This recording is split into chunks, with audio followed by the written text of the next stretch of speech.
Good afternoon, ladies and gentlemen. Welcome to the SYN video conference to discuss the results of the third quarter of 2021.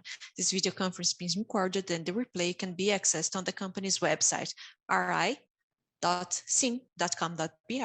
The presentation is also available for download. Please be advised that all attendees will only be watching the video conference during the presentation, and then we will start the Q&A session when further instructions will be provided. For those who are watching the video conference in English, we advise you to download the presentation on the company website. Before I proceed, I would like to emphasize that looking forward statements are based on the beliefs and assumptions of SYN management and the current information available in the company. These statements may involve risks and uncertainties as they relate to further events and therefore depend on circumstances that may or may not occur. Investors, analysts, and journalists should be aware of events related to the macroeconomic environment, the industry, and other factors that could cause results to differ materially from those expressed in the respective looking forward statements. Presenting this video conference are Mr. Thiago Muramatsu, CEO, CFO, and Investor Relations Officer of SYN, and Mr. Hector Leitão, Financial Superintendent of SYN. Now I would like to hand the floor over to Mr. Thiago Muramatsu, who will start the presentation. Please, Thiago, you can proceed. First of all, good afternoon to all of those who are with us during this results video conference. From the second quarter call to this one, we've had an important move, especially in terms of the sales of assets. So let me go to the part of achievements here. And we want to explain in more details the transaction, talk a little about the results for the quarter and how, as we said, in the teleconference for the second quarter, we had a positive perspective for the leasing for offices and shopping centers, and that has been confirmed. We were able to show those numbers, and those are the highlights. We defined here two enterprises, Faria Lima Financial Center and Tower D of the JK complex. And in the third trimester, with the change of our names, we also had the change in our ticker in B3. And we also entered as a part of the B3 index for small caps. As I had mentioned before, we have signed in the subsequent events, we have signed with Brookfield to sell the assets we have for four buildings, FL Financial Center, Faria Lima Square, JK 1455, and Miss Silva Morizono around 49,000 square meters with a price of around 1.774 billion. In this period, we have signed for selling our participation in JK Financial Center. We have 66.57% of the total area. That means 4,864 square meters. The price was a transaction of 25,000 reais per area. Before advancing, we have these two transactions, and most of the analysts and investors have talked to me or to Hector and Felipe and the RE teams to take doubts and understand a little better the transaction, so I can even consider the questions that may arise in Q&A. One of the main reasons why we carried out the transaction is that we try to work with focus on profitability for stakeholders and especially the shareholders. And so we found a good opportunity here because it's a moment the interests are in a tendency of going up, and it will continue. So there is a strong correlation between the value of assets and the interest rates. So we were able to find a point of price that made sense for the exchange correlation with an attractive rate of 5. And we also have a moment when we found a tax efficiency for the transaction. So the buildings are all in the company since they were open. So we had a tributation window for that transaction to make sense, even though we know there may be an appreciation in the price of the rent.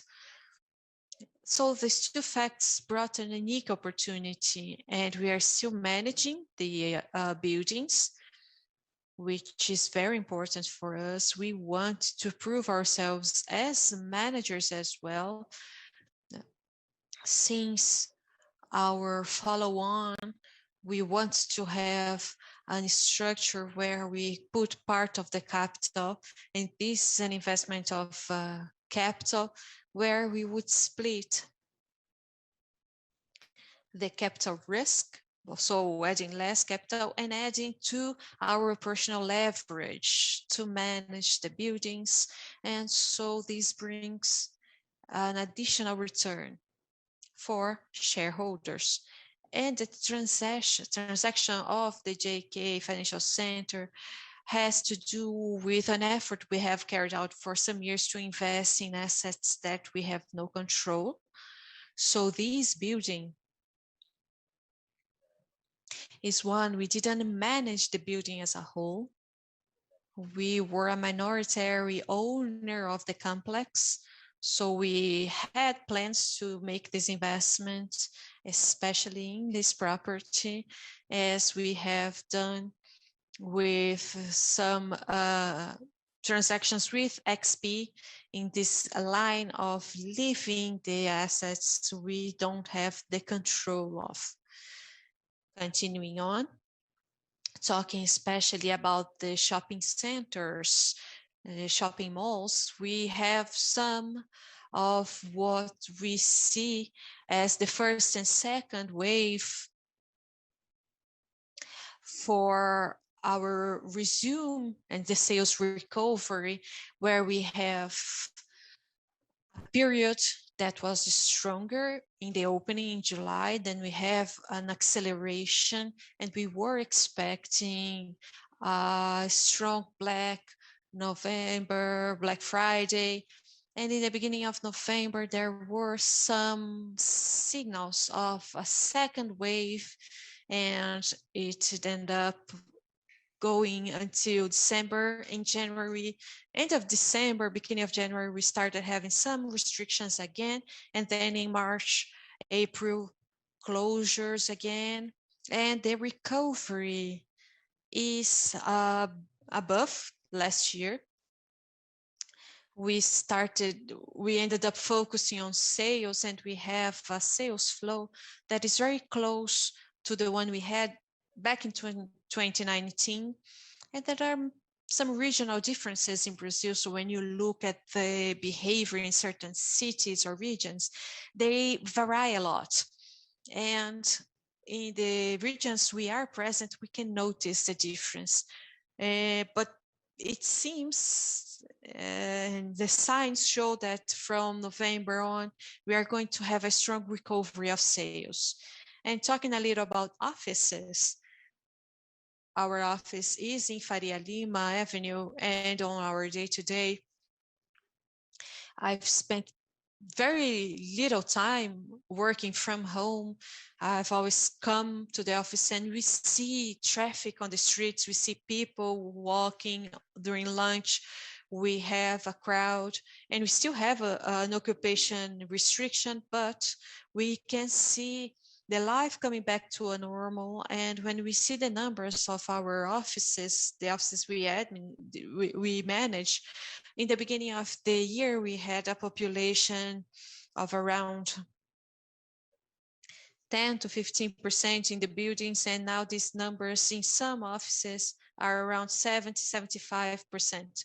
So over 40% of the building's capacity going back to being used in all offices. So I think this is one of the evidences that the return is real, and that is why I have always been very excited with the recovery of our properties. One topic I talked a little during the second quarter conference was ESG, and I mentioned we were gathering some information we had of all the practices we carried out inside the company. And now in the past month, we were able to disclose a report. It was published. And if you want to know more about the work we have done related to the environment, social and governance, we will have the report that was prepared by the RE department. And I congratulate everyone that is involved because it was an excellent work you did. And some of the highlights of this report, one for each area, and some commitments as well for the next years. So in the environment, most of the water resources of our assets, the shopping malls and the buildings, are from alternative sources, 85% of them, and half of the enterprise use incentivized energy. Besides, in the social aspect, we have every year a census inside the company. And among several factors, we analyze age, gender, ethnicity, and we try to bring the most diversity inside the company. We think that is very important. We've highlighted a relevant point that is 50% of directors and 57% of managers and superintendents are female today. We have a diversity committee where we gather groups of some minorities to discuss how we can bring more diversity inside the company, and we can do it internally and externally. In the social aspect, we also have the Instituto SYN, where we have a percentage of the profit of the company being directed to the institute based on 3 pillars, which is the employment, entrepreneurship, and relationship. And we want to bring this positive impact. And we have some campaigns internally. Last year, we were able to gather 80 tons of food that were distributed in the area surrounding our shopping malls. And we were able to help with over 100,000 doses of vaccinations. In terms of governance, we have independent members besides the members of the controlling board, the president, vice presidents. The rest of the board is independent. We have the committee of audit and compliance, and we also have a committee for people. Talking a little about the goals that we have for the next years, in 5 years, in terms of water resources, we want to get to 90% of them coming from alternative sources of water. And the energy we have within 5 years, we want to have 100% of the electricity consumed from incentivized sources. We want to raise the level of recycling for 70%. In the next 5 years, we want to use a majority of sustainable materials and the use of ETA and ETEs in our enterprises. So we have the treatment of effluents. Talking a little about our operational highlights, we start with the occupancy index. In the past 5 quarters, we had a decrease in physical occupation of 1%, but that 1% is impacted by this variation of area that we have specifically for the offices. We have the ITM impact, and it's the most offensive in this vacancy. We get to 70%, and for the shopping malls in Gran Plaza, we have a small commercial tower that is available with around 4,000 square meters. And if we don't consider the tower and consider only the shops, we reach a level of occupation of around 91%. So we have the occupation here and for offices and shopping malls. For sales, we've had growth in total sales. We've also had reached a level of 87% of what we had in 2019. In the flow of cars in the parking lot, we were able to have 2 million in the third quarter of 2021, and you had 3 million in the third quarter of 2019. So it went from this number to the other. And now Hector is going to talk a little about the financial highlights.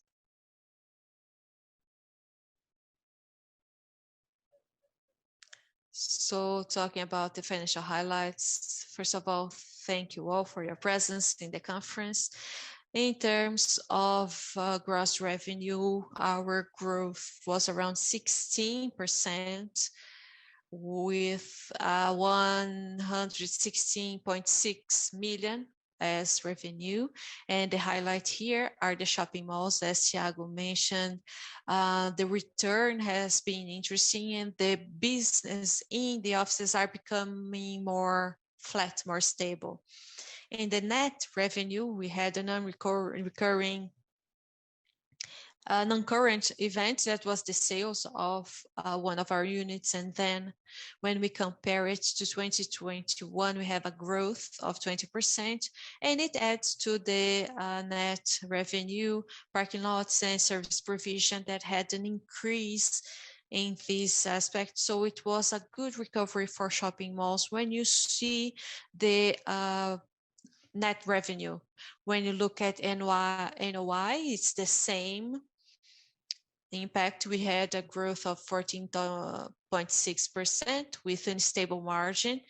And what we have here is a growth of EBITDA of 44.1%. And besides the revenues and costs of operational expenses of shopping malls, we have a recovery of the debts, and we had an impact here. And so we were able to recover all that in a strong place. If you want to see more about that, we received more in rent than we had before, and it impacted in the accounting indicator. We also had some other effects in SG&A. One of those is the reversion of a legal action around 2 million, and the other ones in different lines related to commercial expenses and all that related to the enterprise. In terms of net profit, we have the sales of 2021 and discounting that, we have a growth of 45% in profit. And if you consider the adjusted FFO, we see a growth of 18% in IFRS and 1.1 in pro forma. The main impact here being in the financial net expenses. We see throughout the semester a growth of 2% in Selic, and it caused a negative impact of 15 million in our results. And as I always explain, the difference between IFRS and pro forma is the corporate debt, where we have 100% almost of the debt with the balance in comparison to the enterprise balance. So that's why you have a difference. But with the financial difference, you have a growth that you can see here. And when you see the indebtedness, we can see we have for the indebtedness the net debt, and our main covenant was in 4.3 times. When you see the evolution of the financial expenses, we reached a balance of 43.7 in comparison to 33 in the previous year. And when you talk about our amortizations timetable, we have a very stable timetable, very coherent to our cash generation. So in the past 3 months, we will still have 6.5 million in amortization, and the next year, 25%. So you can see the cost of the debt that has gone very close, especially in the corporate one that is around 100% added to the Selic index. And then I conclude the financial part, and we can start the Q&A session now. We will start the Q&A session for investors and analysts. If you would like to ask any question, please press the reaction button or the raise your hand. If your question is answered, you can exit the queue by clicking on lower hand. If you'd like to ask the question in writing, please enter it in the Q&A field, followed by your name and company. So wait for a minute while we gather all the questions.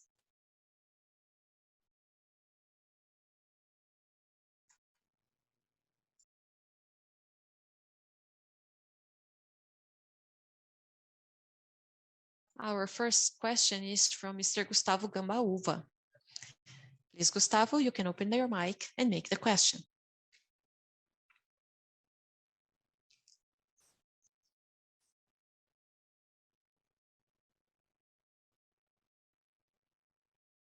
Mr. Gustavo, we can't listen to you.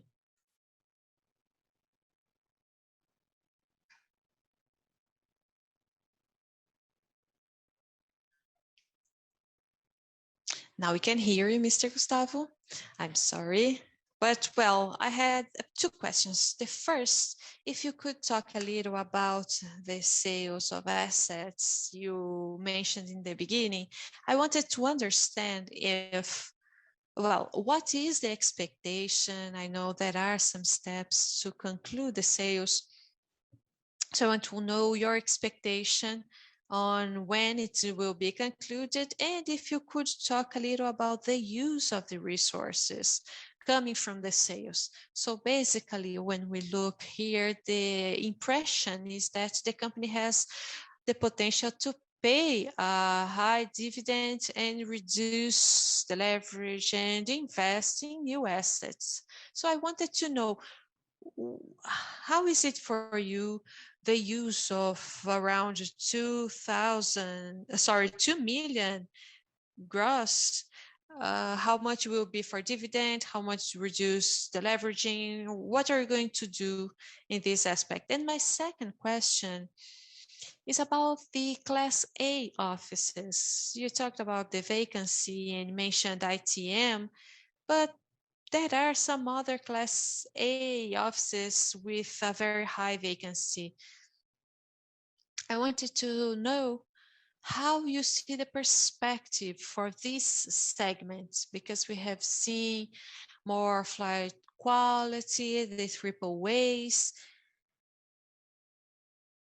And so for Class A's, I think it's struggling a little more. So what do you think the performance will be like in the future? So these are my questions. Thank you. Thank you, Kambaufa. Let me start by the second question.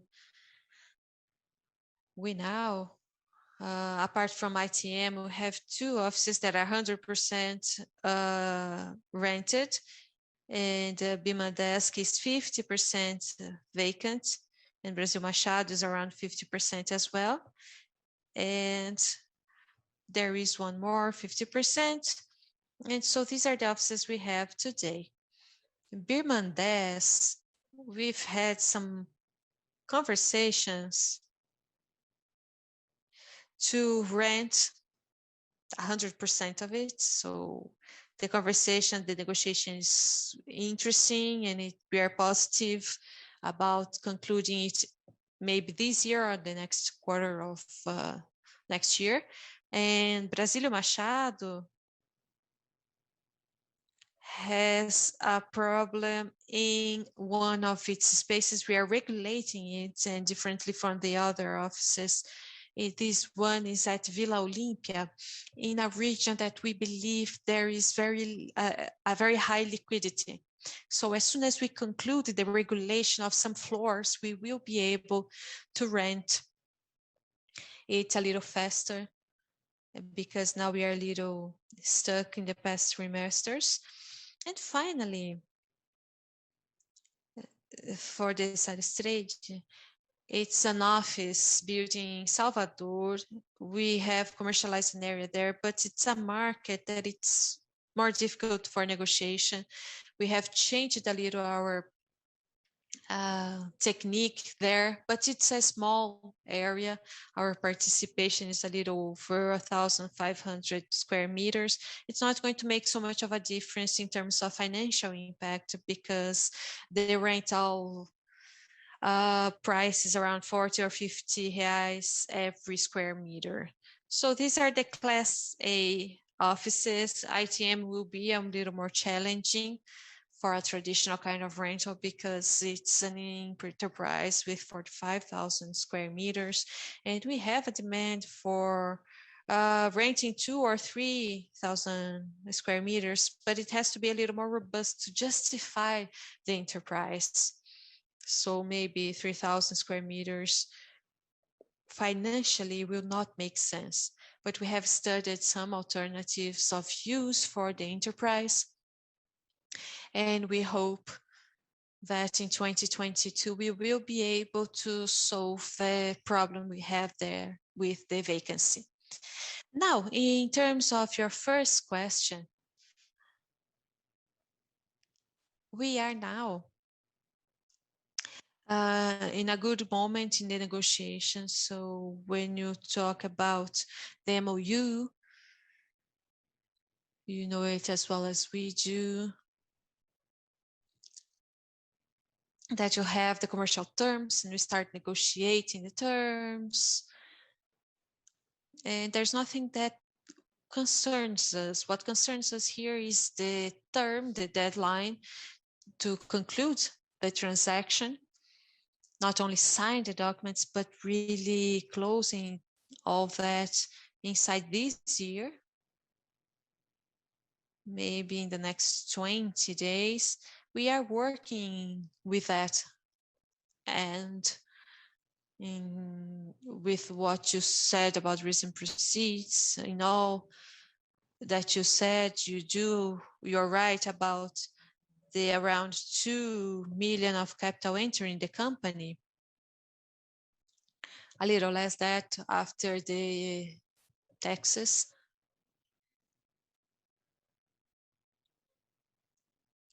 We always have a very conservative view. We have discussed on the board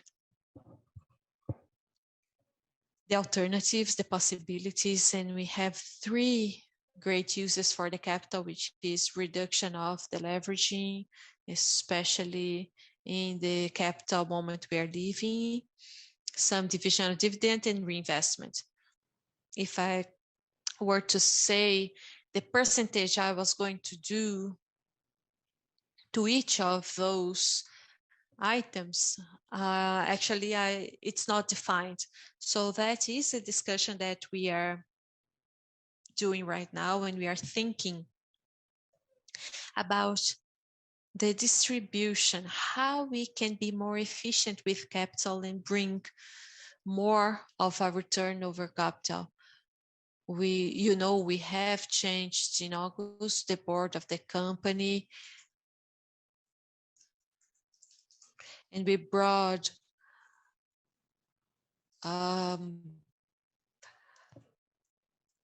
people from different profiles and people that come from the startup and from other boards in infrastructure and education, for instance. So we are trying to get the most of the knowledge the board can bring to us so we can think of what to do with the capital. And what we can say so far is that the idea of reallocating the capital, one part will be in technology, but one part will not. And it is very relevant when we consider the capital we're going to raise and the size of the company. But we are going to start with that, but we are not going to buy to any company and spend half of these resources in an M&A, nothing like that. It will be a smaller purchase, and we are also considering how to allocate the capital in new investments in a way that we can have a better leverage with third-party capitals as well, together with the partnership that we have with SPX. We are partners of CPIB, and now we have a new partnership with Brook with the management of the three enterprises, and there may be new opportunities of business because the CEO, the one responsible for properties, has been a CEO here too. And I believe we have some alternatives still to explore. So right now I don't have a final answer, but we are working on it to see how we're going to work with this capital. Thank you, Thiago. Good afternoon. And just a reminder to ask questions, you can use the button raise hand or in writing in the Q&A button. Our next question is from Mr. Alex Ferraz from Itaú BBA. Mr. Alex, your microphone is released. Good afternoon, Thiago, Hector. Thank you for the presentation. I have a question related to not so much about results, but also sales. Thinking about your portfolio today, your post-sales portfolio still have some shopping malls and you have single-way assets. And in this reinvestment, I wanted to know what you are thinking about the mix, about the assets to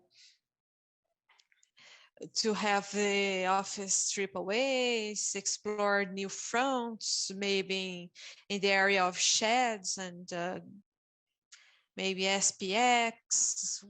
What would be your portfolio from now on, and if there will be any changes in it? Good question, Alex.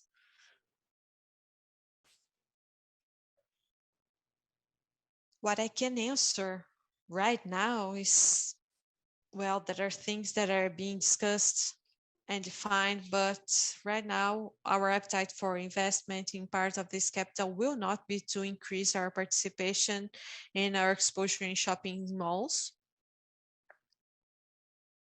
We understand you have upsides in the investments we have smaller investments to expand, with a highlight for a possible expansion of the Cidade de São Paulo. There are two other shopping malls that we can increment their area.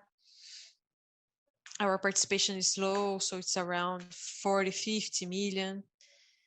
And in terms of SPX, we are interested in growing our participation. With the fund we have them of 300 million. So we have a capital of around 90 inside that fund, inside that initial resource of 150 million with SPX, and inside the fund, we are looking at projects of residential corporation and logistic industrial sheds. We also have some investments in industrial sheds where we can work in a partnership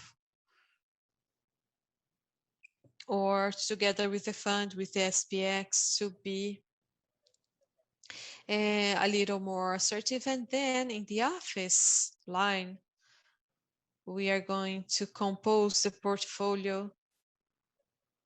And while we were selling to Brook, we purchased something in 2019. We bought their offices in 2019. So we are trying to have a little more of an opportunity, and there's a buyer who has the same mindset. So other opportunities may come inside this partnership in the future. But I believe that's it. I don't know if I have answered exactly your question, but from what we can talk so far, I believe that's our intention. Great, Thiago. And a second question regarding to earnings. We see a recovery of the revenue in malls. I know the city of São Paulo is returning, so Gran Plaza and Tietê have a better performance. So what are the highlights here?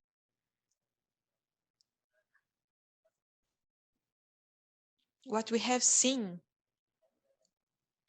in a micro panorama for the shopping malls in Brazil, in Southeast and Rio de Janeiro have a better performance. It's a little different in our portfolio.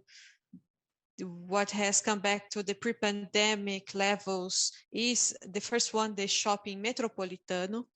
And on the other end, the ones struggling more are the malls with more exposure to the passing flows. So the shopping Cidade de São Paulo, even though it has a dense area with a high income, they had a good audience around the offices and tourists, especially on the weekends. And so this mall has struggled more in our portfolio. And shopping Cidade de São Paulo was the most productive. And it's because Paulista was closed, and we believe in January there will be a ramp up because of the news we have heard from the main offices there around the mall. And the tower of Banco do Brasil, for instance. And Shopping D, with a higher movement of people. This one is in Marginal Tietê, and it has grown in the inflow. And the other three, Tietê, Gran Plaza, and Shopping Cerrado, have presented recovery before those two ones. So from now on, Shopping Cidade de São Paulo and Shopping D will be the ones recovering more, and the others will grow, but in a lower rate. And I believe this is the general panorama that we have. Thank you, guys. Next question, Mr. Pedro Lobato with Bradesco BBI. Mr. Pedro, you can open your mic. Good afternoon, Thiago and Hector. My question is about vacancy in malls. How do you feel the commercial activities and your expectations looking forward? Thank you.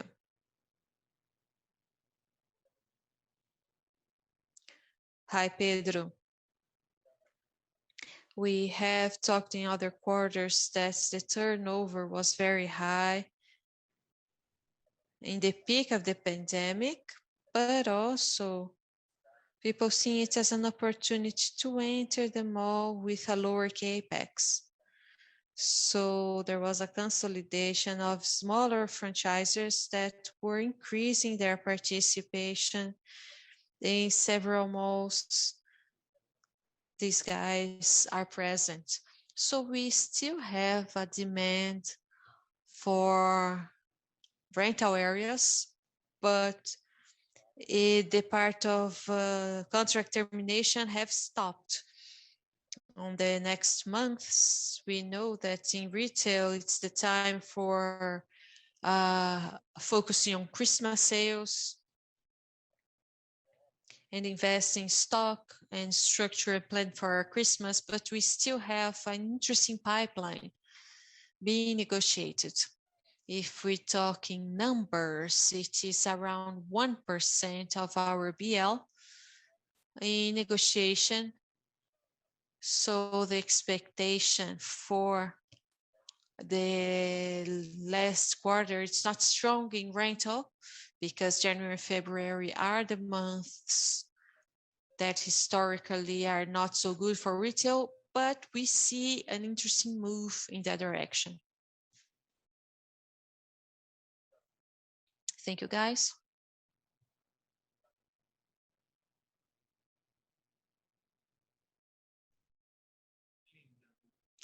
Remember that if you want to make your question, you can use the button raise hand or in writing in the Q&A button.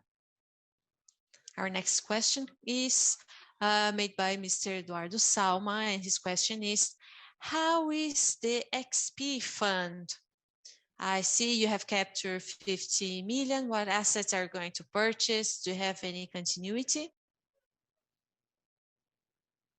Thank you for your question, Eduardo.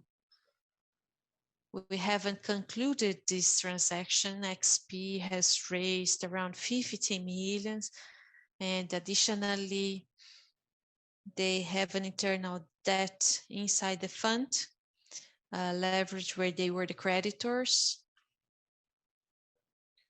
And we are probably going to, instead of 13 real estate, just one, the Estação BH.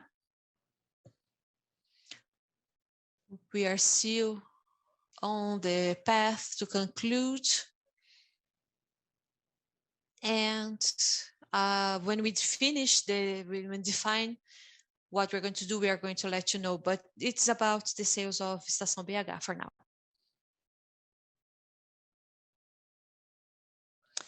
Remember, to ask questions, you can press the button raise hand or use the Q&A button to write it down.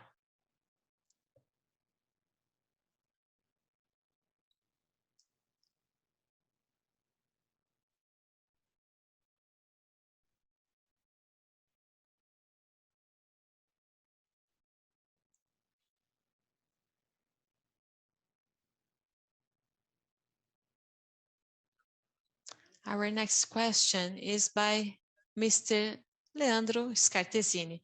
You still haven't decided the exact use of the 1.9 billion, but you could at least say if you could pay more dividends than in 2017. Thank you, Leandro.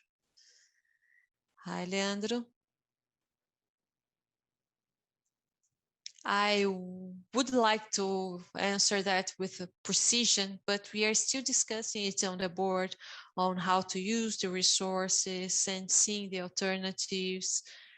So in 2017, it was 347 million in dividends. So I still don't know. We don't have any definition if the distribution will be superior to that or not.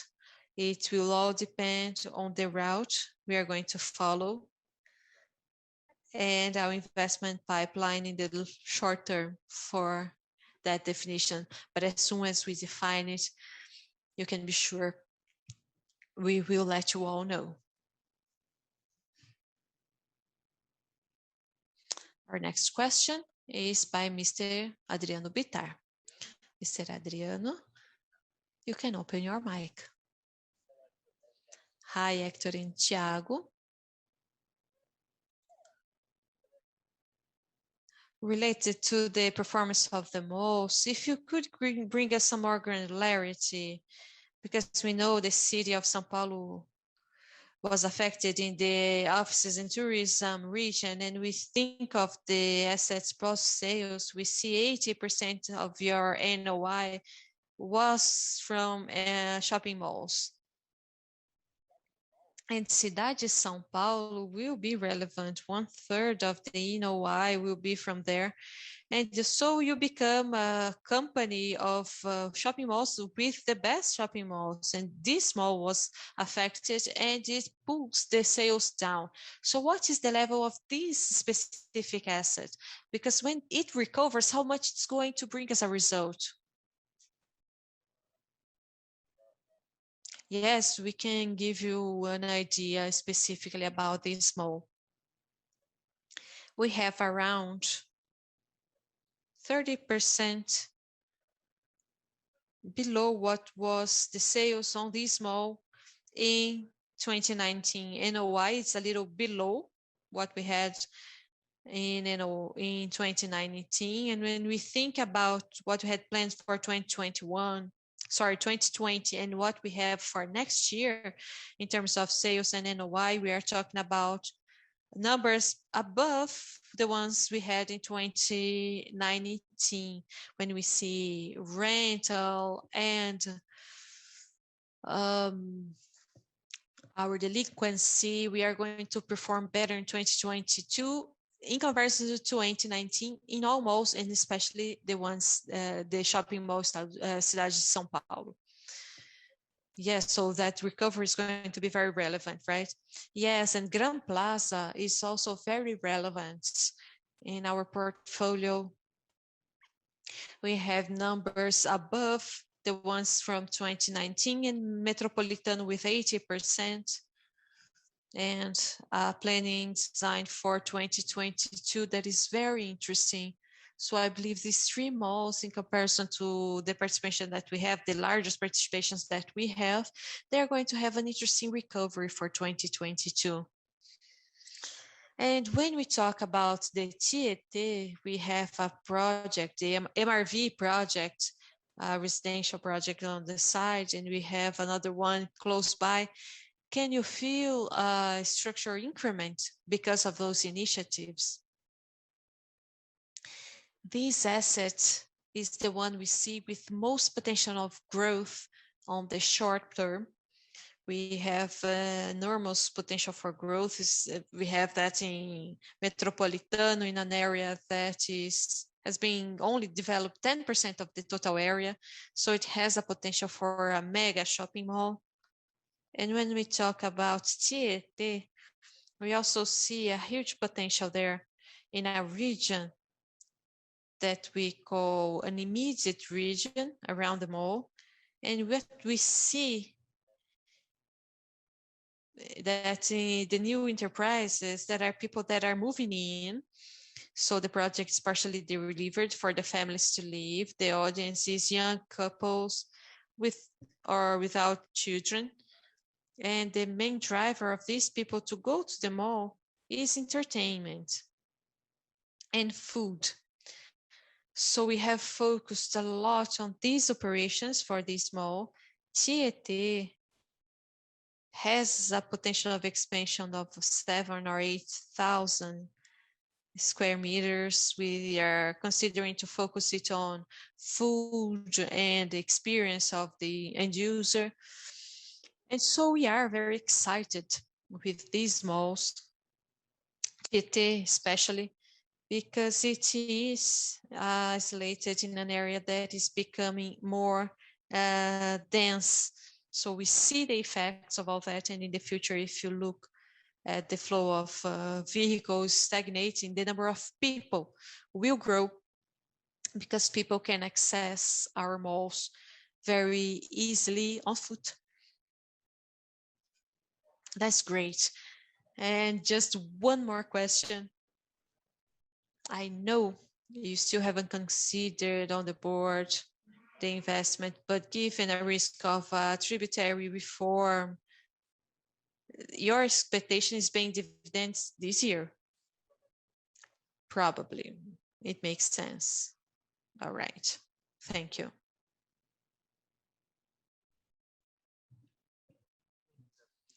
Remember, if you want to ask questions, you can use the raise hand button or send them in writing in the Q&A button. Since there are no more questions, we are concluding our Q&A session. I would like now to hand the floor over to Mr. Thiago Muramatsu to make the company's final remarks. Thank you once again to all of you who have participated and made questions during the call. We are at your service to answer any other questions you may have later on. And to summarize everything we have talked about, we are very excited in all fronts. The next quarter is shown very promising in the shopping malls, flow and sales improvements, and we have the office aspect, rental possibility for short and mid-terms of most of our portfolio that is vacant, even though we have had a good movement in the third quarter. And we are very focused now on concluding the transactions and discussing on the board how we are going to use the resources as soon as the transactions are concluded. And we are going to keep everyone up to date about all that. And we are going to announce all the decisions made. Thank you all. And we are available if you have any more questions. Thank you. Good afternoon. The SYN video conference is now closed. We appreciate your participation and have a good day.